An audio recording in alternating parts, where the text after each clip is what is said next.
Outstanding! Welcome back, everyone, to my Expat Moving Story. I'm Lauren Inglis, and I'm so happy to bring you part 3 of our 4-part interview with travel coach and cross-cultural consultant, Robert Maisel. In part 3, Robert shares his advice for expats who are planning their first move and those expat veterans going on their next assignment. We also get some insight on the small things Robert does when it comes to creating lasting memories with the countries he's visited. That's all coming up next. Relocating to a new home. New people. New schools. New beginnings and new adventures. Shared with all, right here, on my Expat Moving Story, with our host Lauren Inglis.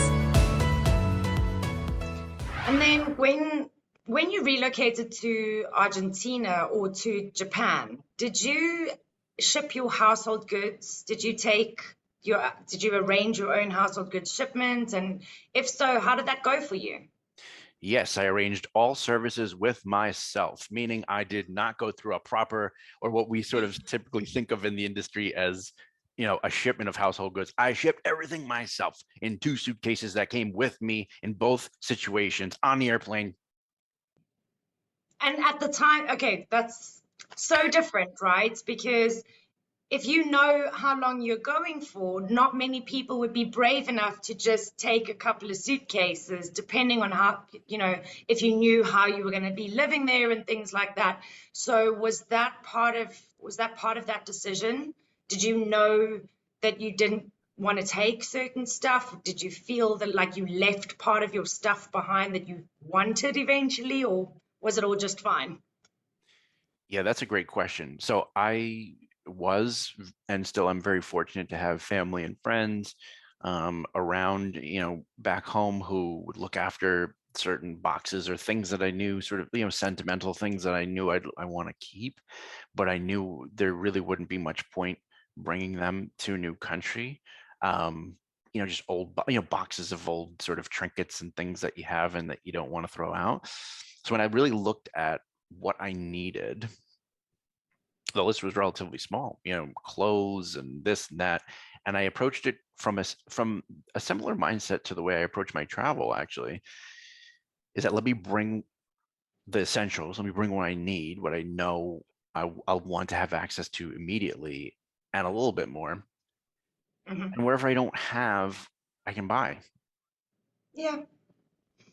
And just when you said trinkets, I was thinking, in all of your travels to all of these different countries and different states and everything, is there something specific that you buy in each country to remind you of where you've been? Like, do you buy fridge magnets or key rings, or do you have any like kind of specific memorabilia from each place you've been? That's such a great question. I've never been asked that question before, but I have an answer. It is, funny enough, it's part of the currency. I usually like to take home, and I probably should do a better job of like organizing all this, but I usually like to take home some piece of the currency, whether it's $1 or a coin or something, just to remember, what material thing it is that people in that country exchange for value. Mm-hmm. Okay, that's quite interesting, and it's also quite different. And then, what is the best advice to people out there who are considering relocating and becoming an expat for the first time, and to those expats who may be planning to move for their next overseas assignment again soon? Great question. So, best advice is this. I know it might feel crazy. I know it might be scary. I know you might be sitting there quaking in your boots, but do it anyway, because if you can be flexible and open-minded and open to these new experiences, I have found that it's such a wonderful thing in life. Really opens us up to grow as people. And just understanding and remembering that not all countries and cultures operate in the same manner, right? And in fact, quite differently, a lot of them. So really just being open to new customs, new ways of doing things is really the key to a successful relocation, in my opinion.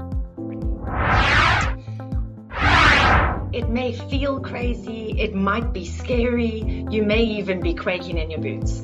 But as Robert says, go and do it anyways, because it's a wonderful thing and you will grow as a person. Some great inspirational words, Robert, and some fantastic coaching for our audience.